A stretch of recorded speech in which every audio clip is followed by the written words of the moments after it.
మాట వెండి అయితే మౌనం బంగారం లాంటిది అని ఒక ఆంగ్ల సామెత ఉంది. ఎందుకంటే ఈ రోజుల్లో మనం మాట్లాడే మాటల కంటే కొన్నిసార్లు మౌనంగా ఉండడమే మన జీవితానికి, మన చుట్టూ ఉన్న సంబంధాలకి ఎంతో మంచిది. మాటలు మంత్రాల్లా పనిచేస్తాయి, కానీ అదే మాటలు కొన్నిసార్లు మంటల్ని కూడా సృష్టిస్తాయి. అలాంటప్పుడు మాట్లాడకుండా మౌనంగా ఉండడమే ఉత్తమమైన మార్గం. మౌనం అనేది చాలా సందర్భాల్లో రిలేషన్లో గొడవలు లేకుండా చేస్తుంది, మన విలువను కాపాడుతుంది. కానీ అన్ని సమయాల్లోనూ మౌనంగా ఉండకూడదు. మరి ఎప్పుడు మౌనంగా ఉండాలి, ఎప్పుడు మాట్లాడాలి? మన జీవితాన్ని మార్చే ఆ మౌన రహస్యాలు ఏంటో ఈరోజు తెలుసుకుందాం. మొదటిది, ఎదుటివారు ముఖ్య విషయాలు చెప్తున్నప్పుడు, అది ఇంటికి సంబంధించినవి కావచ్చు, లేదా ఆఫీస్ కెరీర్కి సంబంధించిన విషయాలు కావచ్చు, ఆధ్యాత్మికమైనవి కావచ్చు. ఇలా దేనికి సంబంధించిన విషయాలైనా సరే, ఎదుటివారు చెప్తున్నప్పుడు వాటిని పూర్తిగా వినడం మన బాధ్యత.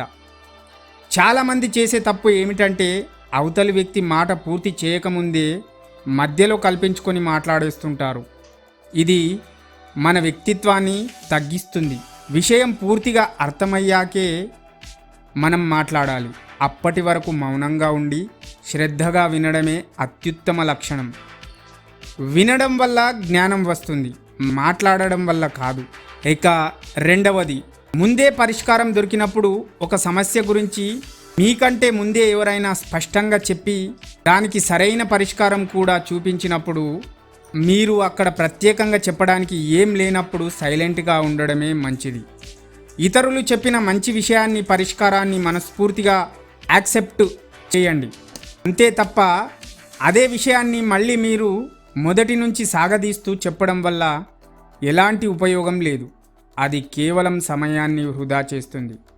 అక్కడ మీ మౌనమే అందరికీ గౌరవాన్ని ఇస్తుంది. మూడవది, చాలా ముఖ్యమైనది, మీకు విషయం తెలిసినప్పుడు, మనం ఏదైనా ఒక సందర్భంలో మాట్లాడుతున్నప్పుడు, ఆ సమస్య గురించి కానీ ఆ విషయం గురించి కానీ మనకు ఖచ్చితంగా పూర్తి వివరాలు తెలిసి ఉండాలి. ఏమాత్రం అవగాహన లేకుండా సగం సగం జ్ఞానంతో ఎప్పుడూ మాట్లాడకూడదు. దీనికంటే ఆ సమయంలో మౌనంగా ఉండడమే 100 రెట్లు మేలు. ఎందుకంటే అవగాహన లేకుండా మాట్లాడితే సమాజంలో మీ మాటలను ఎవరూ పట్టించుకోరు, సరే కదా. పైగా మీరు నలుగురిలో నవ్వుల పాలయ్యే అవకాశం ఉంది. తెలియకపోతే మౌనంగా ఉండి నేర్చుకోండి, అంతే తప్ప తెలియని విషయాన్ని తెలిసినట్టు మాట్లాడకండి. నాలుగవది, రుజువు చేసుకోలేనప్పుడు మీరు మాట్లాడే విషయాల గురించి మీ దగ్గర ఆధారాలు, సాక్ష్యాలు ఉండాలి. అంతేగాని ఎవరో చెప్పారు కదా అని ఏవో ఊహించుకొని నిందలు వేస్తూ మాట్లాడడం అస్సలు మంచిది కాదు. ఆధారాలు లేకుండా మాట్లాడే మాటల వల్ల వేరే వ్యక్తులపై మానసిక, శారీరక ప్రభావం పడే అవకాశం ఉంది. ఒకరి జీవితాన్ని, ఒకరి క్యారెక్టర్ని మీ ఊహలతో జడ్జ్ చేయకండి. మీ మాట నిజమని నిరూపించే శక్తి లేనప్పుడు నిశ్శబ్దంగా వెనక్కి తగ్గడమే బుద్ధిమంతుని లక్షణం. ఐదవది, అవతలి వారిని బాధపెట్టే సందర్భంలో మరియు మీ మనసు బాగలేనప్పుడు మన మాటల వల్ల మనకి కానీ ఎదుటివారికి కానీ ఏమైనా ఇబ్బందులు కలుగుతున్నాయేమో అని ఒక్క క్షణం ఆలోచించి మాట్లాడాలి. ఎదుటివారిని నొప్పించే సందర్భాలు వస్తే అక్కడ మాట్లాడకపోవడమే మంచిది. జీవితంలో అన్ని సందర్భాలు ఒకేలా ఉండవు. ఒక్కోసారి చాలా అలవోకగా మాట్లాడే మనం మరికొన్నిసార్లు స్పష్టంగా మాట్లాడలేం. దానికి కారణం మన మనసు బాగలేకపోవడం, లేదా మనం తీవ్రంగా అలసిపోయి ఉండడం. ఆ సమయంలో మీ మనసులో కోపం, ఆతృత ఎక్కువగా ఉంటాయి.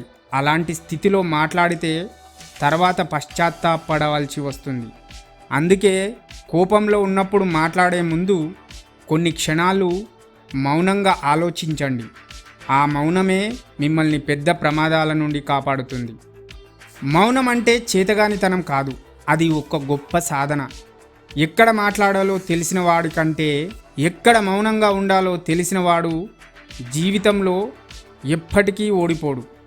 మీ శక్తిని అనవసరపు మాటలతో వృధా చేయకండి. మీ మౌనాన్ని మీ విజయానికి పునాదిగా మార్చండి.